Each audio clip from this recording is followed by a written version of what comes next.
Nëse ndonjëherë keni bërë apo dhe vetëm e keni menduar për kurirshtje apo xhelozi, tani duhet të dini se kontrolli i mesazheve të partnerit në WhatsApp është vepër penale. Këtë e ka konfirmuar zyrtarisht Gjykata e Lartë e Italisë, e cila e konsideron aplikacionin një sistem informatik të mbrojtur me ligj.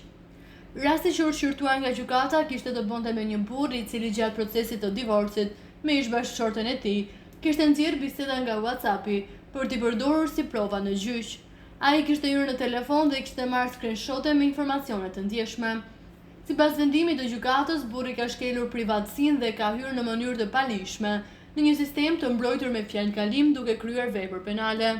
Gjykata thekson se WhatsApp është një sistem informatik në kuptimin juridik, pasi përmes procesit software-et të tij ndërveprojnë me rrjetin kompjuterik dhe ruajnë të dhënat e përdoruesve në mënyrë të mbrojtur.